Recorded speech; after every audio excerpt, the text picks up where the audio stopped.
ভিডিওটি ভালো লাগলে একটি লাইক করে দেবেন আর কমেন্ট করে জানাবেন গল্পটি কেমন লাগছে। পরবর্তী পর্বগুলো পেতে অবশ্যই চ্যানেলটি সাবস্ক্রাইব করে পাশে থাকা বেল আইকনটি ক্লিক করে দিন। তবে চলুন গল্পটি শুরু করা যাক। গল্পের নাম হৃদয়ে লিখেছি তোমারই নাম। লেখিকা নুসরাত জাহান বৃষ্টি। পর্ব 24। প্রাপ্তবয়স্ক ও মুক্তমনাদের জন্য উন্মুক্ত। শারাফ মাত্র থানা থেকে ফিরেছে। 6 তলায় অবস্থিত নিজের অ্যাপার্টমেন্টের সামনে এসে পকেট থেকে চাবি বের করে দরজার লক খুলে ভিতরে প্রবেশ করে। প্রতিদিনের মতো আবারও একটা নিঃসঙ্গ রাত্রি যাপন করতে চলেছে সে। এই মস্ত বড় অ্যাপার্টমেন্টে সে একাকী থাকে। বাবা মা থাকে গ্রামের বাড়িতে। কাজের সূত্রে তার একা একা থাকা এখানে। বাবা মাকে বলেছিল এখানে চলে আসার জন্য, কিন্তু গ্রামের এত বড় গৃহস্থ রেখে ওনারা আসতে পারবেন না। আর তার উপরে এই ইট পাথরের শহরে তাদের নাকি দম বন্ধ হয়ে আসে। শারাফ এটা জানার পর থেকে আর বাবা মাকে জোর করে না এখানে এসে থাকার জন্য। তবে মাকে ফোন করলেই বলবে বিয়ে করে নে বাবা, বিয়ে করে বউকে নিয়ে থাক, আমরা তো তোর কাছে আসতে পারবো না, তাই জলদি জলদি বিয়ে করে নে। শারাফ এসব ভেবে দীর্ঘ নিঃশ্বাস ছেড়ে পুরো অ্যাপার্টমেন্টটায় নজর বুলিয়ে পায়ের জুতো খুলে স্লিপার পরে ইউনিফর্মের শার্টের বোতাম খুলতে খুলতে নিজের রুমে চলে যায়। শারাফ শাওয়ার নিয়ে কিচেনে আসে।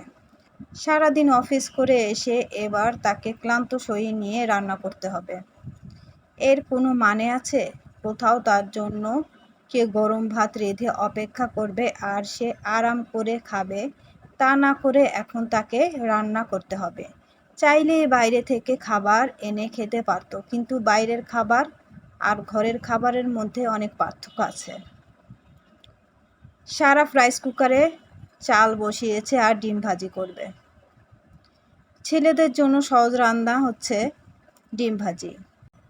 এর বাইরে আর কিছু করা পসিবল না এই মুহূর্তে। শারাফ রান্না বান্না শেষ করে ডাইনিং টেবিলে খাবার নিয়ে বসলো। এক লোকমা মুখে তুলতেই মায়ের কথা মনে পড়ল। মাকে একটা ফোন দেয়া দরকার। শারাফ মাকে ফোন করলো। ফোনের অপর প্রান্ত থেকে ভেসে আসলো সালেহা বেগমের কণ্ঠস্বর। আব্বা, কেমন আছো তুমি? শারাফ মুচকি হেসে বলে, ভালো আছি আম্মা, তোমরা সবাই ভালো আছো? হো আব্বা, আমরা সবাই ভালো আছি। কি করো তুমি? এই তো খাইতেছি। কি দিয়ে খাইতেছো আব্বা? এই তো গরম ভাত, ডিম ভাজি আর সাথে ঘি। সালেহা বেগম কণ্ঠ নরম করে বলেন, আর কিছু নাই আব্বা? শারাফ হেসে হেসে উত্তর দেয়, আছে তো পানি। ছেলের কথা শুনে সালেহা বেগম কপট রাগ দেখিয়ে বলেন, একটা চর খাবি আমার হাতের পাজি ছেলে। মা ছেলে দুজনেই কিছুক্ষণ চুপ রইল। সালেহা বেগম পুনরায় গলার স্বর নরম করে বলেন, একটা কথা বলবো শারাফ? শারাফ খাবার চিবুতে চিবুতে বলে, কি কথা? তোর আপা একটা কথা বলছিল ওই দিন। কি কথা বলছে আপা? বলছে তোর জন্য মেয়ে দেখতে। আর কতদিন এভাবে খেয়ে না খেয়ে থাকবি?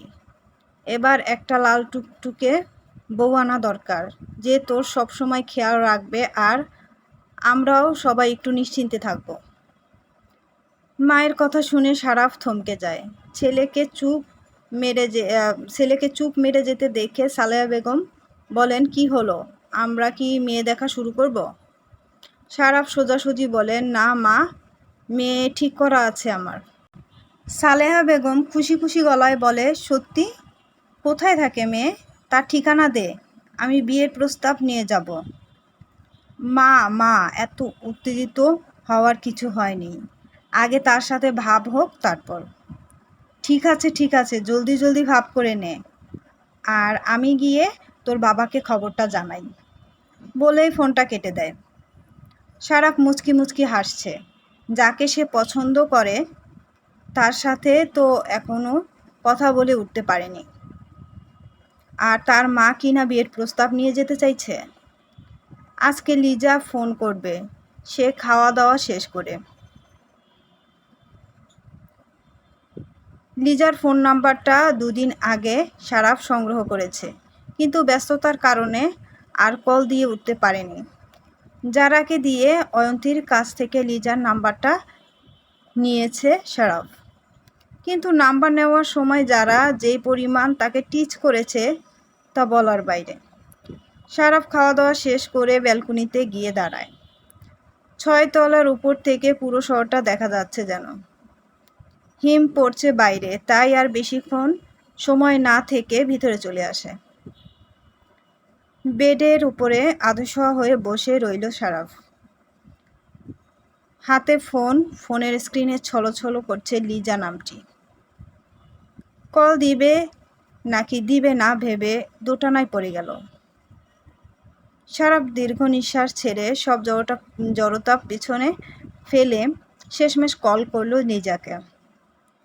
কিন্তু রিং হয়ে গেল কল, আর ধরল না লিজা।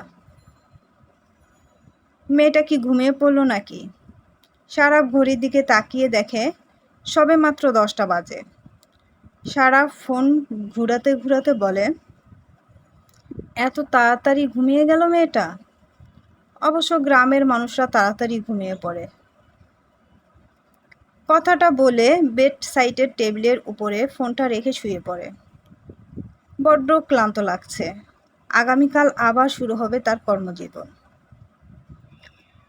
শীতের সকালের মিষ্টি রোদের ছোঁয়া পেতেই জাহিনের ঘুম ছুটে যায়।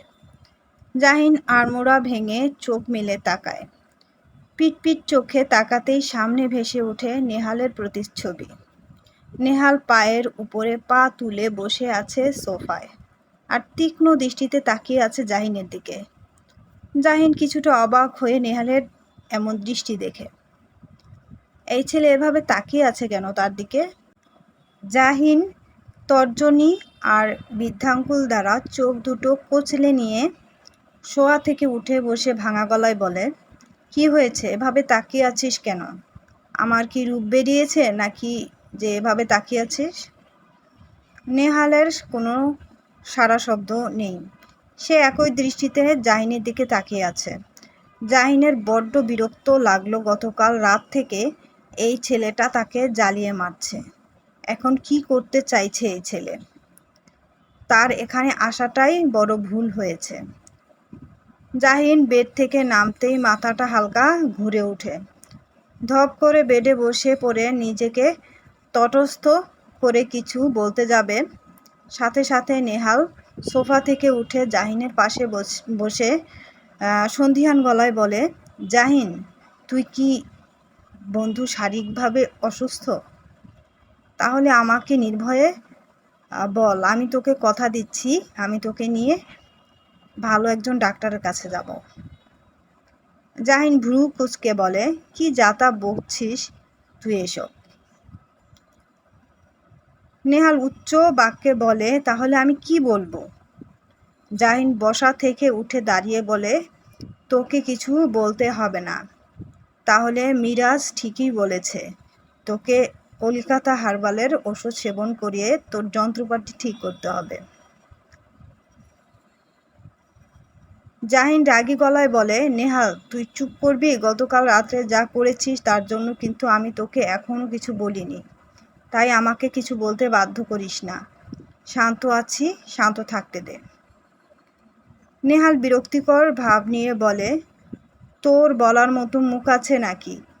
একজন পুরুষ মানুষ কখনোই তার বউকে পাশে রেখে এভাবে নাক ডেকে ঘুমাতে পারে না। আর সেখানে পুরুষ মানুষটা যদি হয় মাতাল, তাহলে তো কথাই নেই।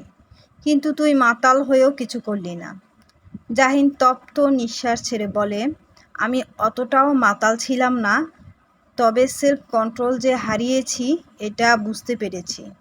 চাইলেই গত রাতে অয়ন্তীর মাঝে আমি ডুব দিতে পারতাম। কিন্তু নেহাল আগ্রহ নিয়ে বলে, কিন্তু কি ভাই? দেখ, অয়ন্তী আমার ছোট ভাইয়ের বউ হওয়ার কথা ছিল। ওনাকে আমি প্রথম থেকেই আমার ছোট ভাইয়ের বউ হিসেবে দেখে এসেছি। উনিও হয়তো আমাকে সেই নজরেই দেখে এসেছেন। কিন্তু কারণবশত আমাদের সম্পর্কটা বদলে যায়। এখন সেই সম্পর্কটা স্বাভাবিক হতে একটু তো সময় লাগবে, কিন্তু তারপরও ওনার অনেকটা কাছে গিয়েছি আমি। বুঝতে পারছি তোর কথাটা, কিন্তু অতীত নিয়ে পড়ে থাকলে তো হবে না জাহিন। অয়ন্তী ভাবির সাথে তোর জুড়ি ছিল, তাই বিয়েটা হয়েছে। জাহিন প্রসঙ্গ পাল্টে বলে, ঠিক আছে, আর ভাষণ না মেরে আমার জন্য তোর একটা শার্ট নিয়ে আয়। নেহাল দুষ্টু হেসে বাঁকা চোখে বলে, আচ্ছা আনবো, তার আগে এটা বল, গতকাল রাতে কি এমন হয়েছিল যার জন্য তুই ভাবির মাঝে ডুব দিতে পারলি না? জাহিন গম্ভীর গলায় বলে, তুই যাবি নেহাল, না হলে কিন্তু গতকাল রাত্রে যেই ঘটনা ঘটিয়েছিস সেটার জন্য তুই আমার হাতে রামধুলাই খাবি। নেহাল চোখ মুখ কুঁচকে বলে, তোর মধ্যে ধৈর্যশীল পুরুষ যেন আর কেউ না হয়। এটা আমি অভিশাপ দিলাম সকল পুরুষ জাতিকে। বলেই হনহনিয়ে চলে যায় নেহাল। তার প্ল্যানটা যে জাহিন এভাবে নষ্ট করে দেবে সেটা সে একদম অ্যাকসেপ্ট করতে পারছে না। সকালবেলা নেহাল রাইমাকে জোর করে অয়ন্তীর কাছে পাঠায় একটা নতুন শাড়ি দিয়ে। কিন্তু রাইমা যখন বুঝতে পারল জাহিন আর অয়ন্তীর মাঝে তেমন কিছু হয়নি, তখন এত পরিমাণ বিব্রতকর পরিস্থিতি পড়তে হয়েছিল যা বলার বাইরে। এরপর রাইমা রুমে এসে নেহালকে এমন ঝাড়ি দিয়েছে যেটা খেয়ে নেহাল দৌড়ে জাহিনের কাছে আসে, আর এসে দেখে জাহিন বেঘোরে ঘুমাচ্ছে। জাহিনের ঘুম দেখে মনে হচ্ছিল সারা রাত কত পরিশ্রমই না করেছে ছেলেটা, যার জন্য এখন এভাবে ঘুমাচ্ছে। নেহাল তখন সোফায় বসে জাহিনের ঘুম ভাঙার অপেক্ষায় ছিল। নেহাল চলে যেতে জাহিন সোফায় বসে পড়ে। তার গতকাল রাত্রের ঘটনা স্পষ্ট চিত্তে মনে না থাকলেও কিছুটা ঝাপসা ঝাপসা চিত্র মনে আছে। গতকাল রাত্রের ঘটনা নেহাল ইচ্ছে করে জাহিনকে সোফার উপরে রেখে গিয়েছে, যাতে করে অয়ন্তী মাতাল জাহিনকে বিছানাতে নিয়ে আসে। অয়ন্তী কিছুক্ষণ পরে রুমে আসে। রুমে ঢুকতেই নজর পড়ে বিছানার উপরে কয়েকটা লাল গোলাপ ফুলের পাপড়ি রয়েছে। তাদের কি আজ বাসর রাত নাকি যে এভাবে ফুলের পাপড়ি বিছানার উপরে ফেলে রেখেছে? এই ফুলের পাপড়িগুলো নেহালেই ফেলে রেখে গেছে। অয়ন্তী জিহ্বা দ্বারা নিজের ঠোঁট ভিজিয়ে ঢোক গিলে এগিয়ে যায় জাহিনের দিকে। যত পা এগোচ্ছে জাহিনের দিকে, তত যেন অয়ন্তীর এক অজানা ভয় ঘিরে ধরেছে। অয়ন্তী জাহিনের দিকে ঝুঁকে কাঁধে হাত রেখে বলে, শুনছেন, বিছানাতে গিয়ে ঘুমান, সোফায় ঘুমাতে পারবেন না, ঘাড় ব্যথা করবে। কিছুক্ষণ ডাকাডাকির পরে জাহিন যখন চোখ মেলে তাকায়, জাহিন ঘাড় কাত করেই মোহনীয় চোখে অয়ন্তের পানে তাকিয়ে রয়। বুকটা ধুকপুক করছে অয়ন্তীর। জাহিনের এই চোখের চাহনি আর সইতে না পেরে অয়ন্তী নজর সরিয়ে নিয়ে চলে যেতে নিবে, তখনই জাহিন অয়ন্তীর হাত ধরে হ্যাঁচকা টানে নিজের কাছে নিয়ে আসে। এভাবে টান দেওয়াতে অয়ন্তীর অবাধ্য চুলগুলো সামনে এসে পড়ে। অয়ন্তীর দু হাত গিয়ে ঠেকে জাহিনের বুকে। অয়ন্তী পিটপিট চোখে জাহিনের পানে তাকালো। নিঃশ্বাস ভারী হয়ে আসছে, গলা শুকিয়ে আসছে। ততক্ষণে জাহিনের মাতাল করা চোখ দুটো অয়ন্তীর ঠোঁটজোড়ার দিকে আটকে যায়। অয়ন্তী উঠতে নিলে জাহিন আরও শক্ত করে চেপে ধরে। অয়ন্তী কিছু বুঝে ওঠার আগেই জাহিন ফু দেয় অয়ন্তীর মুখে। অয়ন্তী চোখ বন্ধ করে নেয়। সর্বাঙ্গে বয়ে গেল এক অজানা শিহরণ। জাহিনের ফু দেওয়ার কারণটা মূলত অয়ন্তীর চুলগুলো মুখ থেকে সরানো, কিন্তু জাহিন ব্যর্থ হলো। তাই হাত বাড়িয়ে কানের সাইডে গুজে দেয়। অয়ন্তী জাহিনের শীতল হাতের ছোঁয়া পেয়ে সাপের মতো মুচড়ে ওঠে, চোখ মিলে তাকায়। অয়ন্তীকে আরও এক দফা অবাক করে দিয়ে সুঠাম দেহের অধিকারী জাহিন হুট করে ছোট্ট দেহের অয়ন্তীর দু বাহু চেপে ধরে সোফায় অন্য সাইডে নিয়ে তাকে শুইয়ে দেয়। অয়ন্তী হকচকিয়ে উঠে হাঁ হয়ে জাহিনের মুখের দিকে তাকিয়ে রইল।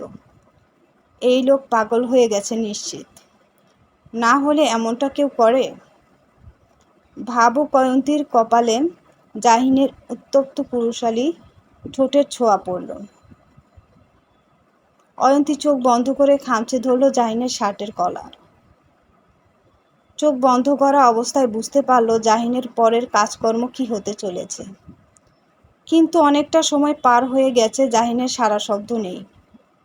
অয়ন্তী চোখ মেলে তাকাতেই জাহিন হাসল। অয়ন্তী বোকা বনে গেল। এই লোক সত্যি মাতাল হয়ে গেছে, না হলে বাস্তবিক এমন করতো না। জাহিন অয়ন্তীর ডান হাতটা ধরে তার বুকের বাঁ পাশটায় রেখে ভরাট গলায় বলেন, কি অনুভব করছেন অয়ন্তী? অয়ন্তী নির্বিকার ভঙ্গিতে তাকালো জাহিনের পানে। জাহিন মুচকি হেসে বলল, এই হৃৎপিণ্ডের গতির মাত্রা স্বাভাবিকের চেয়ে অস্বাভাবিক মাত্রায় চলার কারণ কি জানেন? অয়ন্তী প্রশ্নবোধক নয়নে জাহিনের পানে তাকালো। জাহিন পুনরায় ঘোর লাগা গলায় বলল, আপনি যে আমার সংস্পর্শে আসলেই আমার হৃৎপিণ্ডের গতি অস্বাভাবিকভাবে বেড়ে যায়। কেন হয় এমন বলুন তো? অয়ন্তী বাক্যব্যয় করল না। নির্নিমেষ ভঙ্গিতে তাকিয়ে রইল জাহিনের পানে। জাহিন এবার ধৈর্য হারালো। শুকনো ঢোক গিলে অয়ন্তীর ঠোঁটের দিকে এগিয়ে যায়। দুজনের গরম নিঃশ্বাস একে অন্যের মুখে আছড়ে পড়ছে। জাহিন অয়ন্তীর ঠোঁটে ঠোঁট ছোঁয়াবে, তখনই অয়ন্তী মুখ ঘুরিয়ে নেয়। জাহিনের ঠোঁটের ছোঁয়া গিয়ে পড়ে অয়ন্তীর গালে। কিন্তু নেশাতুর জাহিন যেন আরও পেয়ে বসেছে অয়ন্তীর গলার ভাঁজে ভাঁজে অজস্র চুমো এঁকে দিচ্ছে। অয়ন্তী যেন এক অদৃশ্য বাঁধনে পড়ে গেছে। সারা শরীর অসাড় হয়ে আসছে, কিন্তু জাহিনকে আটকাতে হবে। যেই লোক সজ্ঞানে থেকেও তাকে চুমু খাওয়ার পরে এতটা জড়তা নিয়ে কাটিয়েছে এতদিন, সেই লোক যদি জানতে পারে মাতাল অবস্থায় তার সাথে এমনটা করেছে, তাহলে সেই লোক হয়তো আর জীবনেও তার সামনে আসবে না এই অস্বস্তি নিয়ে। অয়ন্তী জোরে নিঃশ্বাস নিয়ে শক্তপোক্ত বলিষ্ঠের দেহের জাহিনকে ঠেলে দিয়ে নিজের কাছ থেকে সরালো কোনো মতে। জাহিন উন্মত্তের মতো জোরে জোরে শ্বাস ছাড়ছে। অয়ন্তী কাঁপা কাঁপা গলায় বলে, জাহিন প্লিজ থামুন, আপনি নিজের মাঝে নেই, আর আমি চাই না আপনি এভাবে আমার কাছে আসুন। এভাবে আমায় নিজের করে নিন। এভাবে আমার সারা অঙ্গে আপনার হাতজোড়া বিলীন হোক। আমি চাই আপনি আমার কাছে সজ্ঞানে আসুন। সজ্ঞানে আপনার ভালোবাসা আমাকে সিক্ত করুন। আর সেই বিশেষ মুহূর্তটা সারা জীবন মনে থাকবে আমাদের দুজনের। অয়ন্তীর কথা শুনে জাহিন থমকে যায়। কিয়ৎক্ষণ অয়ন্তীর মুখের দিকে এক দৃষ্টিতে তাকিয়ে দেখে অয়ন্তীর ঠোঁটে ছোট করে চুমু দিয়ে বলে, তাই হবে, সজ্ঞানে আপনার কাছে আসবো আমি, মাতাল অবস্থায় নয়। বলে অয়ন্তীর কাছ থেকে দূরে সরে এসে শটান হয়ে দাঁড়িয়ে এলোমেলো পায়ে হেঁটে ধপ করে বিছানাতে গিয়ে শুয়ে পড়ে। অয়ন্তী গায়ে থাকা এলোমেলো শাড়িটা ঠিক করে উঠে বসে। এতক্ষণ যেন তার উপর দিয়ে একটা ঝড় বয়ে যাচ্ছিল। অয়ন্তী এক দৃষ্টিতে ঘুমন্ত জাহিনের দিকে তাকিয়ে রইল। আজ যেন এক অন্য জাহিনের সাথে পরিচয় হলো তার, যেই জাহিন তার কাছে বড্ড ভয়ঙ্কর। সকালের খাওয়া দাওয়া শেষ করে জাহিন আর অয়ন্তী রওয়ানা দিল নিজেদের বাড়ির উদ্দেশ্যে। শেখ বাড়ির সামনে এসে গাড়ি থামে। অয়ন্তী সিট বেল্ট খুলে নামতে নিবে, তখন জাহিন বলে, নুহাসকে গিয়ে বলুন ওর জন্য আমি অপেক্ষা করছি গাড়িতে। অয়ন্তী মাথা নাড়িয়ে গাড়ি থেকে নেমে গেল। সকাল থেকে কেউ কারো সাথে কথা বলেনি। জাহিন অয়ন্তীর যাওয়ার পানে তাকিয়ে রইল। অয়ন্তী আড়াল হতেই জাহিন মাথাটা হেলিয়ে দেয় সিটের ওপর। কিছুক্ষণ পরেই নুহাস আসলো। এবং তারা দুজনে যাবে রিহানকে আনতে। অনেক দিন হয়ে গেছে পরিবার ছাড়া, আর কদিন থাকবে ছেলেটা। এবার এই সমস্যার সমাধান করতে হবে, না হলে হয়তো আরও ভয়ঙ্কর কোনো পরিস্থিতিতে পড়তে হবে। দীর্ঘ 6 ঘন্টা জার্নির পর জাহিন আর নুহাস রিহান যে হোটেলে আছে সেই হোটেলে এসে পৌঁছায়। সন্ধ্যা হয়ে গেছে। জাহিন গাড়ি লক করে মুখে মাস্ক পরে হোটেলের ভেতর প্রবেশ করে। রিসিপশনিস্টের কাছ থেকে রিহানের রুম নাম্বার জেনে লিফটে উঠে 10 তলায় যায়। রিহানের রুমের সামনে এসে কলিং বেল বাজাতেই এর কিছুক্ষণ পরেই দরজা খুলে দেয় রিহান। দরজা খুলে ভাই আর নুহাসকে দেখে রিহান হতভম্ব হয়ে যায়। বড় বড় চোখ করে তাকিয়ে আছে জাহিনের পানে। রিহান ভয়ে শুকনো ঢোক গিলে কাঁপা কাঁপা গলায় বলে, ভাইয়া তুমি এখানে কেন? তুই কি ভেবেছিলি তোকে খুঁজে পাবো না আমি? কথাটা বলে জাহিন রিহানের পাশ কাটিয়ে রুমের ভিতরে ঢুকে মুখ থেকে মাস্ক খুলে গম্ভীর হয়ে বলে, বাড়ি চল, অনেক নাটক করেছিস এই কয়দিন, আর নাটক করতে হবে না। ভাইয়া আমি আসলে জাহিন ভাইকে থামিয়ে দিয়ে বলে, তোর মুখ থেকে একটা কথাও আমি শুনতে চাই না। আমি রিহান চুপচাপ তোর যাবতীয় যত জিনিসপত্র আছে সব কিছু নিয়ে গুছিয়ে নে। ওই দিনের ঘটনাটা কিন্তু আমি এখনো ভুলিনি। রিহান অধৈর্য হয়ে বলে, ভাইয়া প্লিজ আজকের রাতটা এখানে থাকতে দাও, আমি কথা দিচ্ছি আমি আগামীকাল বিকেলের মাঝে বাড়ি পৌঁছে যাব। জাহিন ভ্রু কুঁচকে বলে, আজকে গেলে প্রবলেমটা কোথায় তোর? আজকে বাড়িতে গেলে যেই কথা, আগামীকাল গেলে তো একই কথাই। রিহান ছোট করে বলে, একজনের সাথে দেখা করতে যেতে হবে ভাইয়া। কি বললি? কিছু না, প্লিজ ভাইয়া প্লিজ, আমাকে আজকের রাতটা এখানে থাকতে দাও। জাহিন কিছুক্ষণ চুপ মেরে রইল। ঠিক আছে, আগামীকাল যেন আমি তোকে বাড়িতে দেখি। হ্যাঁ হ্যাঁ, আমাকে আগামীকাল বাড়িতে দেখবে। বলেই জাহিন রুম থেকে বের হয়ে যায়। নুহাস রিহানের কাঁধে হাত রেখে বলে, চলে আসিস আগামীকাল, বাড়ির সবাই তোকে খুব মিস করে। চাইলে আজকের রাতটা এখানে থেকে তোকে সাথে করে নিয়ে যেতে পারতাম, কিন্তু আগামীকাল একটা মিটিং থাকার জন্য সেটা হলো না। রিহান মাথা নাড়িয়ে সম্মতি জানায়। নুহাস চলে যায়। রিহান বেডে বসে পড়ে। নুহাস ভাই আর ভাইয়া যে এখানে আসছে এটা মাকে কেন তাকে বলল না? হয়তো মা জানে না এই বিষয়ে। রিহান দীর্ঘ নিঃশ্বাস ছেড়ে বেডে চিত হয়ে শুয়ে পড়ে। আগামীকাল পাপড়ির সাথে শেষবারের মতো দেখা করবে। সত্যি জোর করে ভালোবাসা পাওয়া যায়, সে যত চেষ্টা করুক না কেন মন জোর করে পাওয়া যায় না। এতদিন তো পাপড়ির কাছে থেকেও ভালোবাসা আদায় করতে পারিনি। এবার না হয় দূরে গিয়ে ভালোবাসা আদায় করা যায় কিনা দেখা যাক। কথায় আছে, দূরত্বেই নাকি গাঢ় হয় ভালোবাসা। এবার দেখার পালা, রিহান পাপড়ির কাছ থেকে দূরে সরে গেলে পাপড়ি কেমন প্রতিক্রিয়া করে। চলবে। হৃদয়ে লিখেছি তোমারই নাম, লেখিকা নুসরাত জাহান বৃষ্টি, পর্ব 25।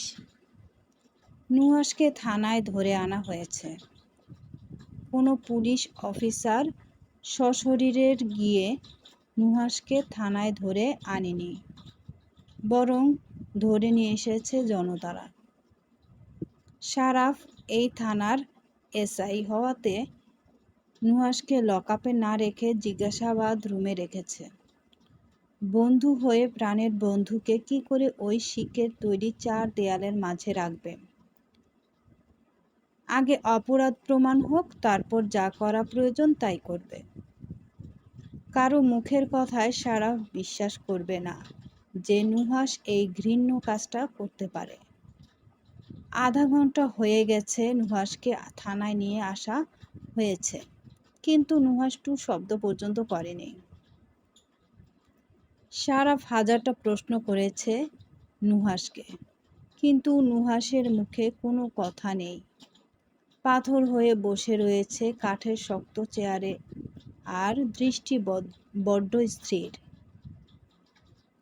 শার্টের উপরের 2-3টা বোতাম ছিঁড়ে গেছে, চুলগুলো উস্কো খুস্কো হয়ে আছে, চেহারা কেমন শুকিয়ে গেছে। বন্ধুকে বিধ্বস্ত অবস্থায় দেখে সারাফের যেন বুকটা ফেটে যাচ্ছে। কি করে বন্ধুকে এই মিথ্যা অপবাদ থেকে রক্ষা করবে বোধগম্য হচ্ছে না তার। 11 ঘন্টা আগে জাহিন নির্বাচন অফিস থেকে বের হয়ে সাথে খলিল তালুকদারও বের হন। কিন্তু ওনার চোখ মুখে রহস্যময়ী এক হাসি সারাক্ষণ বিস্তার করছে ঠোঁটের কোণে। জাহিন খলিল তালুকদারের দিকে তাকাতেই খলিল তালুকদার মৃদু হেসে বলেন, অভিনন্দন জাহিন, জীবনের প্রথমবারের মতো মনোনয়নপত্র পাওয়ার জন্য। আশা করি ভবিষ্যৎ মেয়র হলে তোমার কাছ থেকে জনগণ ভালো কিছু পাবে। জাহিন তীক্ষ্ণ দৃষ্টিতে তাকিয়ে রইল খলিল তালুকদারের দিকে। যে লোক কয়েকদিন আগে নানা কৌশলে তাকে নির্বাচনে দাঁড়ানো থেকে নামাতে চেয়েছিল, সেই লোক তাকে অভিনন্দন জানাচ্ছে। বিষয়টা কি? খলিল তালুকদার পুনরায় বলল, কি হলো, শুধু চেয়ে চেয়ে দেখবে আমায়, কিছু বলবে না? জাহিন ব্লেজারের কলার ঠিক করতে করতে বলল, ধন্যবাদ অভিনন্দন জানানোর জন্য। আর আপনাকেও অভিনন্দন।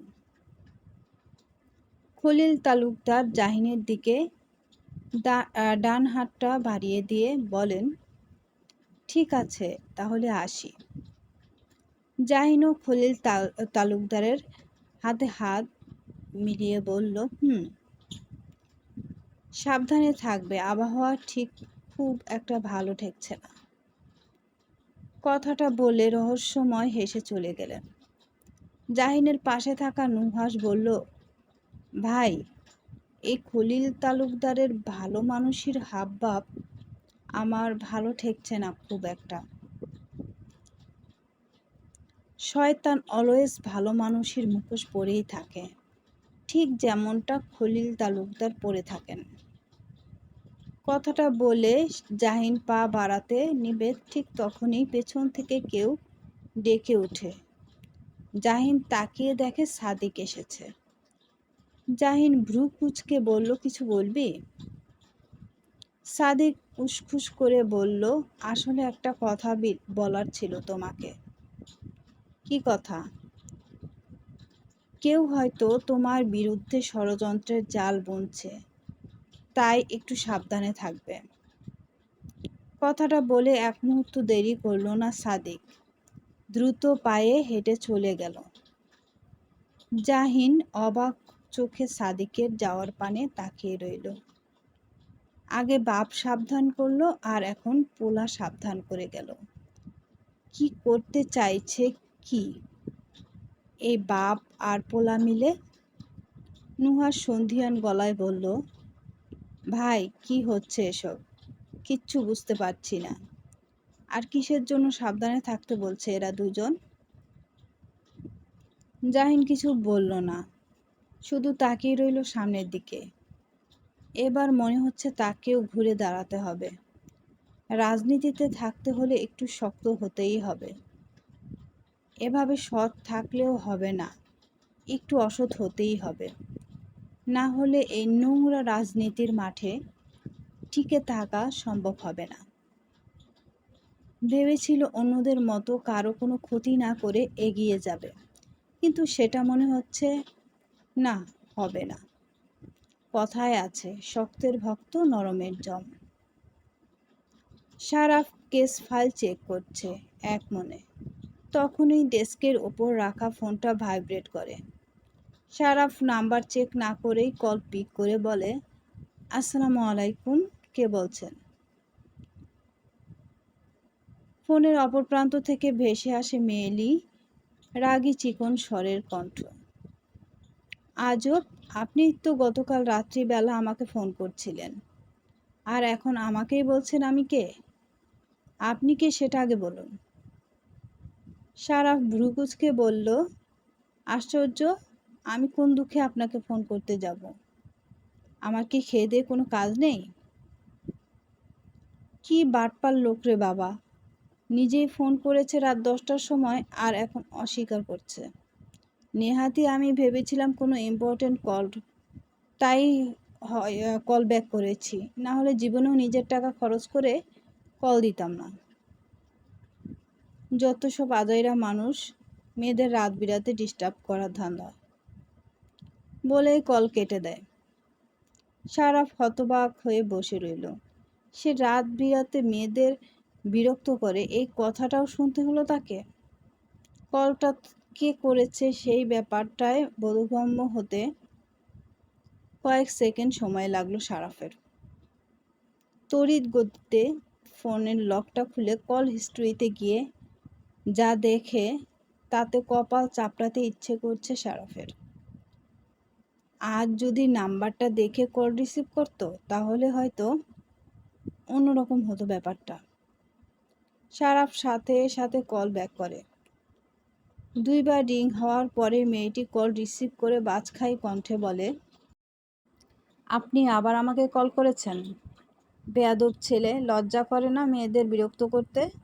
আপনার ফোন নাম্বার আমি পুলিশের কাছে দেব। রাত হলে মেয়েদের জন্য ভালোবাসা উথলে পড়ে, তাই না? আর রাত হলেই সেই ভালোবাসা নিভে যায়। কথাটা শুনে সারাফের হাসতে ইচ্ছে হলো। তাকে পুলিশের ভয় দেখাচ্ছে মেয়েটা। পুলিশকে পুলিশের নাম দিয়ে ভয় দেখাচ্ছে, ব্যাপারটা বড্ড অদ্ভুত। আর মেয়েদের জন্য ভালোবাসা উতলে পড়ে মানে কি? কথাটা মেয়েদের নয়, একটি মেয়ে হবে, যে মেয়েটির জন্য রাত কেন সব সময় ভালোবাসা উতলে পড়ে তার। সারাফ ঢোক গিলে গলা খাকারি দিয়ে বলল, আপনি আমায় ভুল ভাবছেন লিজা। আমি তো লিজা নিজের নামটা শুনে অবাক হয়ে সারাফকে কিছু বলতে না দিয়েই বলে, আপনি আপনি আমার নাম জানলেন কি করে? তার মানে আপনি আমাকে আগে থেকেই টার্গেট করে ফোন দিয়েছেন। সারাফের মাথা ঘুরাচ্ছে। এই মেয়ে কি উল্টাপাল্টা কথা বলছে? টার্গেট ফার্গেট মানে কি? সারাফ কিছু বলতে যাবে, সাথে সাথে কনস্টেবল হান্নান করিম এসে বলেন, স্যার, আমাদের এখনই যেতে হবে, একটি আত্মহত্যার কেস হাতে এসেছে, লাশটা নামাতে যেতে হবে। সারাফ কান থেকে ফোন সরিয়ে বলে, ঠিক আছে, আপনি গাড়ি বের করুন, আমি আসছি। Yes sir. হান্নান করিম চলে যান। সারাফ বসা থেকে উঠে দাঁড়িয়ে ক্যাবটা হাতে নিয়ে লিজাকে বলে, আপনার সাথে আমি পরে কথা বলবো, এখন রাখি। সারাফ কল কেটে দেয়। লিজা স্তম্ভিত হয়ে বলে, কি বলল? আত্মহত্যার কেস? এই লোক কি পুলিশ নাকি? পুলিশ হয়ে এমন অসৎ কাজকর্ম করে কি করে? অবশ্য পুলিশরাই এমন হয়। রিহান হোটেলের সব বিল মিটিয়ে একেবারের জন্য বের হয়ে গেছে নিজ বাড়ি যাওয়ার উদ্দেশ্যে। আজ কতদিন পর তার নিজ বাসভবনে ফিরে যাচ্ছে। একদিকে বাড়ি ফেরার আনন্দ আর অন্যদিকে পাপড়ি সাথে, আর দেখা না হওয়ার মনটা বড্ড বিষণ্ণ হয়ে রয়েছে। 4 রাস্তার মোড়ে রিহান দাঁড়িয়ে আছে গাড়ির সাথে হেলান দিয়ে, অপেক্ষা করছে পাপড়ির জন্য। কিয়ৎক্ষণ পরেই পাপড়ির দেখা মিললেও পাপড়ি রেহানকে দেখেও না দেখার ভান করে চলে যেতে নিলে রেহান দৌড়ে এসে পাপড়ির সামনে দাঁড়িয়ে বলে, পাপড়ি প্লিজ একটিবার আমার কথা শুনো। পাপড়ি ওরফে অবন্তী দ্রুত পায়ে হাঁটতে হাঁটতে বলে, আপনার সাথে আমার কোনো কথা নেই। প্লিজ আপনি আমার পিছু ছেড়ে দেন। পাপড়ির পাশ থাকা ইভা চাপা গলায় বলল, এত করে যখন বলছে তখন শোন না কি বলতে চায়। রিহান শান্ত গলায় বলে, ছেড়ে দিব তোমার পিছু আমি এই মুহূর্ত থেকে। মুহূর্তের মাঝে পাপড়ি থমকে যায়, পা দুটো স্থির হয়ে যায়। কেন যেন মনে হচ্ছে এক অদৃশ্য শক্তি তার পা দুটো মাটির সাথে আঁকড়ে ধরেছে, চাইলেও নড়তে পারছে না। রিহানের কথা শুনে তো তার খুশি হওয়ার কথা ছিল, কিন্তু বুকের মাঝে ঝড় বইছে কেন? পাপড়ি জিজ্ঞাসু চোখে রিহানের দিকে তাকালো। রিহান মুচকি হেসে আবেগ নিয়ে বলে, চলে যাচ্ছি এই কষ্টের শহর ছেড়ে নিজের শহরে। এতদিন বিরক্ত করার জন্য সত্যিই আমি দুঃখিত। পারলে ক্ষমা করে দিও। আসলে কি বলো তো, ভালোবাসা জিনিসটা তো নিজের উপর নিয়ন্ত্রণ থাকে না। তাই কখন যে তোমায় ভালোবেসে ফেলেছিলাম বুঝতে পারিনি। তুমি সেই ভাগ্যবতী মেয়ে, যে মেয়েটা ছিল আমার এই ছোট্ট জীবনের প্রথম ভালোবাসা, প্রথম অনুভূতি। কিন্তু আমি একা ভালোবাসলে কি হবে? আমার ভালোবাসার মানুষটিকেও তো আমাকে ভালোবাসতে হবে। এখন সেই মানুষটা যদি আমাকে পছন্দ না করে, আমায় নিয়ে তার মনে যদি কোনো অনুভূতি সৃষ্টি না হয়, তাকে তো আর জোর করতে পারি না। একতরফা ভালোবাসা সত্যিই কষ্টের। আগে যখন আমার ফ্রেন্ড সার্কেল এই একতরফা ভালোবাসা নিয়ে কথা বলতো, তখন আমি হেসে খুদে উড়িয়ে দিতাম। কিন্তু এখন বুঝতে পারলাম এর যন্ত্রণা কতটা প্রগাঢ়, কতটা কষ্টের। চেষ্টা করব তোমাকে ভুলে যেতে, কিন্তু প্রথম প্রেম এত সহজে ভোলা যায় না। আর আমিও আমার প্রথম প্রেম ভুলতে চাই না। সারা জীবন তোমায় মনে রাখবো, কিন্তু আমাকে ভুলে যাবে প্লিজ। কারণ আমার কথা মনে পড়লেই তোমার কষ্ট হবে, আর আমি চাই না তুমি কষ্ট পাও। তুমি সবসময় হাসি খুশি প্রাণবন্ত থাকো, এটাই আমার চাওয়া। কথাগুলো বলে রিহান থামে। পাপড়ি নিমগ্ন হয়ে রিহানের প্রত্যেকটা কথা শুনে যাচ্ছে। রিহান চারপাশটায় নজর বুলিয়ে জোরে নিঃশ্বাস ছেড়ে আবারও বলে, অনেক কথা বলে ফেলেছি, প্লাস তোমার অনেকটা সময়ও অপচয় করে দিলাম, তার জন্য সরি। ভালো থেকো তুমি সব সময়ের জন্য। দুঃখ যেন তোমাকে কোনোদিন না ছুঁতে পারে। আমি এখন আসি, আর বিরক্ত করব না। এই রেহান নামের বাজে ছেলেটা আর তোমার নাম ধরে মাঝ রাস্তায় ডেকে উঠবে না, আর বলবে না তোমায় ভালোবাসি কথাটা, এই বাজে ছেলেটা। ভালো থেকো, গুড বাই। বলেই হাঁটা ধরল রিহান। পাপড়ির এক নজরে রিহানের দিকে তাকিয়ে রইল।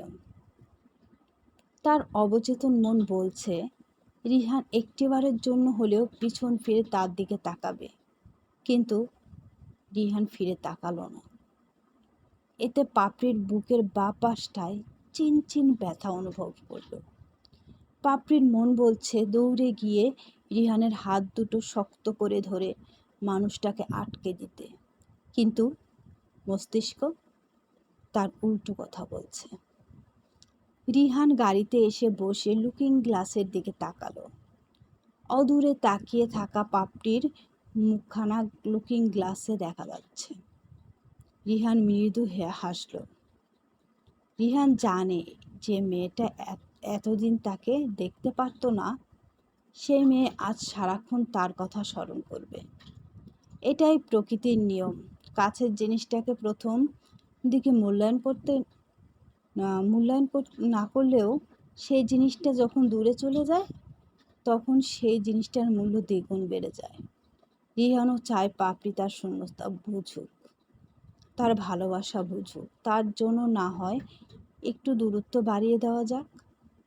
রিহান তপ্ত নিঃশ্বাস ছেড়ে গাড়ি স্টার্ট দিয়ে চলে গেল। গাড়িটা যতক্ষণ চোখের সামনে ছিল ততক্ষণ পাপড়ি তার দিকে তাকিয়েছিল। পাপড়ির পাশে দাঁড়িয়ে থাকা ইভা পাপড়ি ওরফে অবন্তীর কাঁধে হাত রেখে বলে, রিহান ভাইয়া চলে গেল অবন্তী, তোকে আর বিরক্ত করবে না। অবন্তী কণ্ঠে ক্রোধ এনে বলে, ভালো হয়েছে চলে গেছে, এই লোক যেন আর ফিরে না আসে এই দোয়াই করি মনে প্রাণে আমি। ইভা শব্দ করে হেসে বলে, আসলেই নারী জাতির মন বোঝা বড়ই কষ্টের। তারা যে কি চায় বা না চায় তারা নিজেরাই বোঝে না। অবন্তী ভ্রুকুচকে বলে, মানে? এই যে তুই রিহান ভাইয়া চলে যাওয়ার রাগ দেখাচ্ছিস সেটা কিন্তু আমি বুঝতে পারছি। অবন্তী আমতা আমতা করে বলে, তোকে এত বুঝতে বলেছে কে? একটু কম বোঝ। বলেই হাঁটা ধরল। অবন্তী মনে মনে বলছে, সত্যিই কি চলে গেছে লোকটা, নাকি আমার সাথে মজা করলো কোনো? জাহিন ফাইল চেক করছে। পৌরসভার মাঝে মোট কত হাজার মানুষ ভোটার আছে লিস্টেই চেক করছে। মোট 19টা ওয়ার্ড নিয়ে এই পৌরসভা গঠিত। প্রত্যেকটা ওয়ার্ডে মিলিয়ে মোট 60,000 জনগণ, তার মাঝে 35,000 মানুষ ভোটার। এমন সময় নুহাস আসে জাহিনের কেবিনে। ভাই, এক জায়গায় যেতে হবে আমাদের। জাহিন ফাইল চেক করতে করতে বলে, কোথায়? 12 নং ওয়ার্ডে। জাহিন নুহাসের দিকে চোখ তুলে তাকিয়ে প্রশ্ন করে, কেন? তোমাকে সালিশের বিচারক হিসেবে যেতে হবে। আমাকে কেন? ওই গ্রামের কাউন্সিলর নাই? আছে, কিন্তু তোমাকেও সামিল হতে হবে এতে। কাউন্সিলর নিজে আমাকে ফোন করে বলেছে তোমাকে যেতে। জাহিন চুপ করে বসে রইল কিছুক্ষণ। একদম মন চাইছে না যেতে, কিন্তু সামনে নির্বাচন, না গেলে অনেক কথা উঠবে। তাই সিদ্ধান্ত নিল সে যাবে। কিন্তু কে জানতো তার এই সিদ্ধান্তটা কাল হয়ে দাঁড়াবে নুহাসের জন্য। সালিশির কাজ শেষ করে নুহাস আর জাহিন বাড়ি ফেরার পথে রওনা দিল। কিন্তু মাঝপথে আসতেই টায়ার পাংচার হয়ে যায়। আশেপাশে কোনো মেকানিকের দোকানও নেই, কিন্তু আসার পথে একটা মেকানিকের দোকান পড়ে। তাই নুহাসই চলল মেকানিক আনতে। জাহিন নুহাসের সাথে যেতে চেয়েছিল, কিন্তু নুহাস তার সাথে জাহিনকে যেতে বারণ করলো। মেকানিক আসলো, কিন্তু যেই যন্ত্রটা নিয়ে আসার কথা ছিল সেটা না এনে অন্য একটা যন্ত্র নিয়ে আসলো। মেকানিক আবারও ছোট্ট যন্ত্রটা আনতে, কিন্তু 20 মিনিট হয়ে গেল, কিন্তু মেকানিক আসার নাম নেই। নুহাসের বড্ড রাগ উঠল। আর যদি সে পারত টায়ার চেঞ্জ করতে, তাহলে এত সমস্যায় পড়তে হতো না। শেষমেশ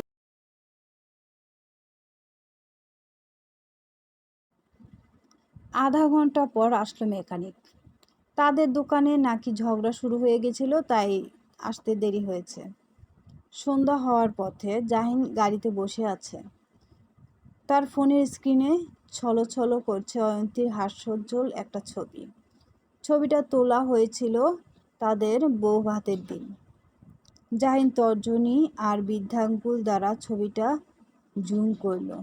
জুম করতেই অয়ন্তীর লালচে রঙের ঠোঁটজোড়া ফোনের সম্পূর্ণ স্ক্রিনে ফুটে ওঠে। মনে পড়ে যায় ওই দিনের রাতের অনাকাঙ্ক্ষিত ঘটনাটা। জাহিন আনমনে নিজের ঠোঁটের উপরে হাত রেখে ঢোক গিলে সাথে সাথে ফোনটা বন্ধ করে গাড়ি থেকে নেমে পড়ে। কথায় আছে, অলস মস্তিষ্ক শয়তানের বাস। আর তার এখন সেই অলস মস্তিষ্কে উদ্ভট চিন্তাভাবনা আসছে। হঠাৎ করে জাহিনের সামনে একটা কালো রঙের গাড়ি এসে থামে। এভাবে তার সামনে গাড়ি ব্রেক করাতে জাহিন রেগে চিৎকার করে বলে, আরে দেখে শুনে গাড়ি ব্রেক করবেন তো, চোখ কি পকেটে নিয়ে হাঁটেন নাকি?